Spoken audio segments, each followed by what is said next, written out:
Bonjour à toutes et à tous, bienvenue sur ma chaîne, merci aux abonnés. Si vous êtes nouveau, pourquoi pas vous également vous abonner. Vous pouvez, vous avez l'habitude, activer la cloche si vous voulez recevoir la nouvelle notification. Pourquoi pas mettre un pouce en fin de vidéo si jamais cette vidéo vous a plu. Pourquoi pas partager ou me laisser un commentaire. Le thème d'aujourd'hui va être très simple, ça va être les serres. On va évoquer pourquoi avoir une serre, pourquoi faire le choix de ne pas avoir de serre, et on va regarder aussi dans le détail les types de serres. Je ne vais pas mettre forcément des photos, mais je vais expliquer les principes. Et je vais vous montrer en même temps ce qui m'est arrivé, moi en tout cas, avec mes semis dans la serre. Allez, c'est parti.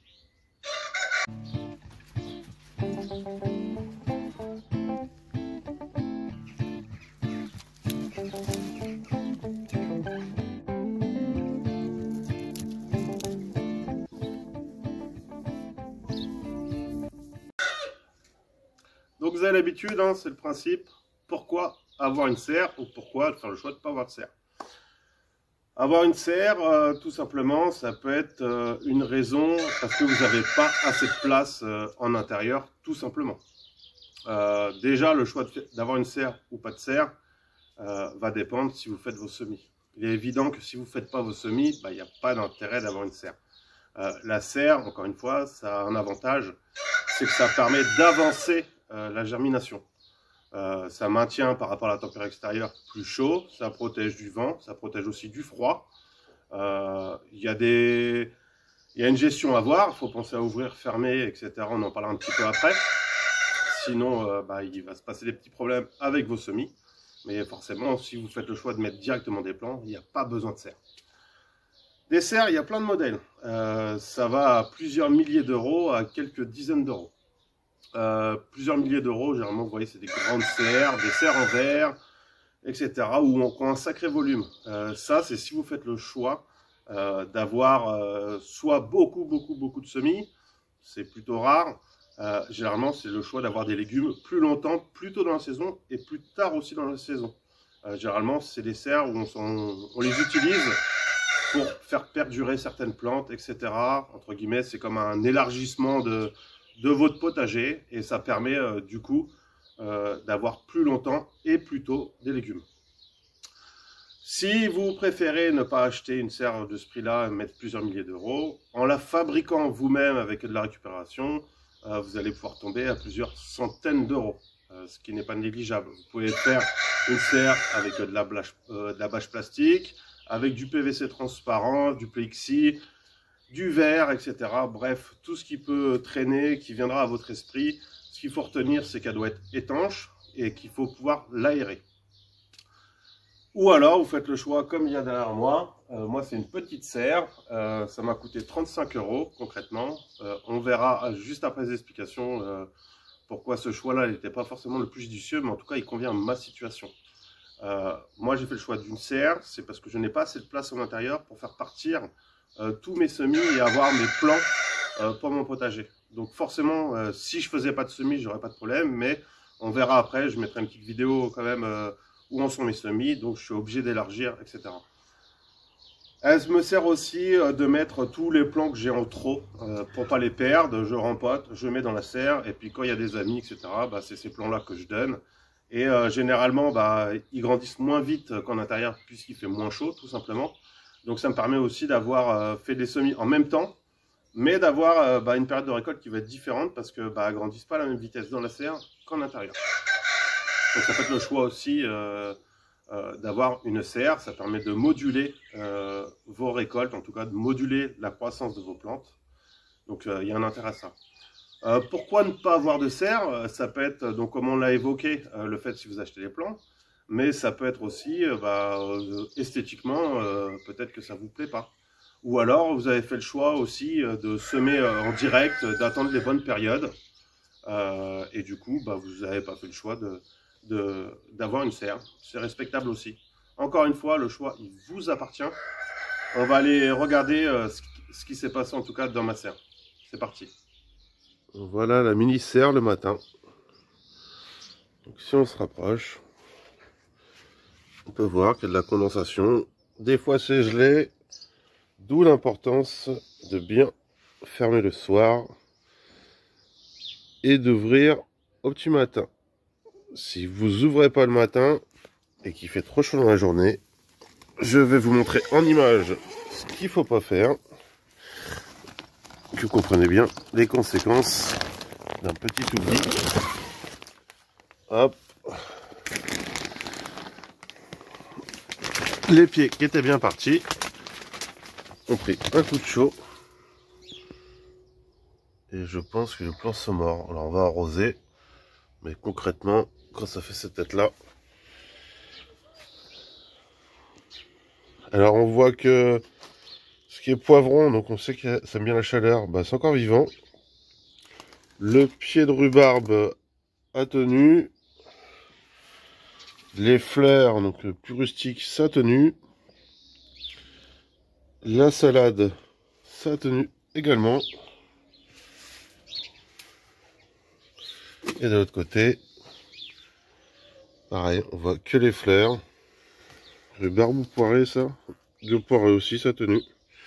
Mais tout ce qui était tomate, concombre, c'est mort. Alors, j'ai pas de regret, hein, c'est ce que j'avais en rab. Et voilà, l'importance, encore une fois en image, de bien ouvrir en journée pour éviter l'effet de serre, justement. Et de cramer vos plantations. Et là, c'est des semis qui sont pas encore partis. Encore une fois, c'est en faisant des erreurs qu'on apprend. Là, dans ce cas-là, c'est juste un oubli. C'est pas bien grave, puisque tout ce que j'avais dans cette serre, c'était du rab. Allez, ciao, ciao. Voilà. Maintenant que l'on a vu, du coup, ce qui s'est passé dans ma serre, en fait, il faut comprendre, c'est qu'une serre, les plantes, elles ont besoin de respirer aussi. Donc, il faut bien penser à fermer le soir, quand c'est une ouverture comme celle-ci, et à rouvrir le matin pour aérer, justement. Le soir en fermant, ça va permettre de protéger du froid, et en ouvrant, ça va permettre d'aérer, etc. et pas de créer justement ce fameux effet de serre. L'effet de serre, il a le même effet que le gel, c'est-à-dire qu'il va tuer votre plante. Donc on voit les plantes elles vont être flétries, elles vont s'avachir, et après le plant, ils vont être morts. Donc voilà, c'est ce qui m'est arrivé, c'est pas grave, encore une fois, c'était du surplus, et j'avais largement de quoi refaire. Je vais vous montrer également maintenant ce qu'il en est. Allez, c'est parti. Voilà, j'ai réaménagé la serre. Donc on voit, j'ai certains d'autres plants qui commencent à repartir.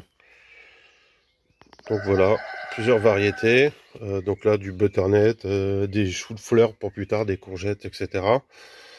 J'ai des restants de tomates qui sont là, mais comme j'ai plus de pot et que j'en ai suffisamment plein de variétés, je les laisse quand même. On verra si survivent, je les reprendrai et puis je les redonnerai à d'autres personnes. Et puis j'en ai profité du coup, comme j'ai libéré cette barquette là, pour planter différentes graines. Donc c'est la période en ce moment, les melons, courges, pastèques, choux, etc. On voit qu'elle a survécu, c'était des fleurs, donc tant mieux. J'en ai profité, donc j'ai récupéré dans tous les pots, etc. Donc pourquoi pas semer les graines en ce moment, pastèques, concombres, melons. Là j'ai mis des choux cabus, les poivrons qui avaient survécu. Je vais faire partir du maïs ici. Reconcombre, etc. Et on voit que tout ce qui était salade ou fleurs, ça avait survécu au gel. Donc voilà, allez, à suivre. Il commence à pleuvoir, je vais me dépêcher. Concernant les serres, donc ce qu'il faut retenir, hein, si je dois faire un petit résumé, si vous faites le choix d'avoir une grande serre, les matériaux, encore une fois, verre, polycarbonate, plexi, etc. Peu importe, c'est votre choix, juste être vigilant que les matériaux soient bien transparents. Le but est quand même de faire passer la lumière. C'est tout bête, mais je comptais à le préciser. Plus vous allez prendre une grande serre, plus je vous conseille, en tout cas vous faites ce que vous voulez, d'investir en tout cas des matériaux qui sont épais. Du polycarbonate, il y a du 4, 6, 8, 10, etc. millimètres.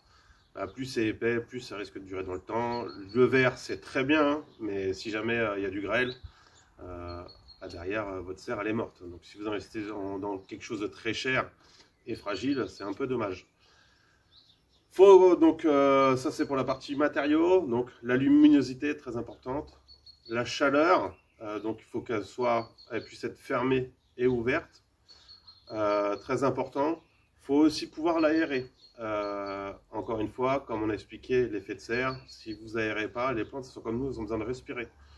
Donc ça va être problématique si vous n'avez pas prévu des ouvertures, etc. Ça peut être par le dessus, ça peut être à l'intérieur, peu importe. Il y a aussi des serres un peu type tunnel. Alors généralement celles-là sont plus petites, on ne peut pas rentrer dedans. Alors il y a des grands modèles où on peut rentrer dedans forcément, mais ça peut être des mini-serres entre guillemets pour aider plus à forcer les plants, etc., les salades ou à protéger, comme les voiles d'hivernage. Alors là c'est plus vraiment des serres, mais le principe reste le même. On protège du chaud, du froid, etc. Enfin on maintient au chaud et on protège du froid. Autre point, il y a aussi l'aménagement dans la serre. Si vous avez une grande serre, il y a certaines personnes, c'est valable aussi pour une petite, mais certaines personnes qui font le choix de mettre des petits chauffages, mettre des radiants qui se déclenchent éventuellement ou pas sur certaines températures. Donc il y a des systèmes qui existent. C'est votre choix. Là, si vous rentrez dans ce système-là, c'est que vous commencez à vous professionnaliser, ou en tout cas, je vous déconseille, libre à vous encore de m'écouter ou pas, mais je vous déconseille de partir sur ces choix-là pour commencer. Faites-vous la main d'abord, avec des semis directs, avec vos petits semis d'intérieur. 1 an, 2 ans plus tard, vous verrez si vous avez besoin de quelque chose de plus grand. Et puis après, pourquoi pas, si vous maîtrisez que c'est votre passion et que vous avez envie d'investir dans quelque chose qui vous convient le plus, libre à vous de le faire. Le conseil en tout cas généralement c'est commencer petit pour voir plus grand, faites-vous la main, faites vos expériences, faites vos propres erreurs comme on a pu voir, et il n'y a pas de raison que ça se passe pas bien par la suite. Les soucis que j'ai rencontrés avec cette serre, du coup, on voit les fils, bon, ça c'est filoche, je vais pouvoir mettre un coup de briquet pour arrêter ça. J'ai eu la toile qui était percée, donc obligé de renforcer tout le côté, le dessus, avec du scotch adapté. Pareil, on voit que la qualité est pas terrible. Il a fallu que j'en mette aussi en haut. Et comme ça suffit pas, les fixations en fait, elles sont plastiques. Concrètement, c'est pas bien épais, c'est de la caille. Donc ça a cassé, il a fallu que je renforce pour pouvoir que ça tienne.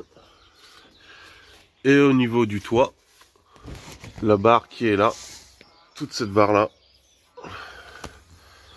et ainsi que celle-là, c'est moi qui l'ai rajouté. Normalement c'est juste une petite tige qui est là, qui relie une partie du toit avec l'autre partie du toit. Donc forcément avec le vent ça s'enlève. Là si on voit, on peut pas le voir. Donc voilà.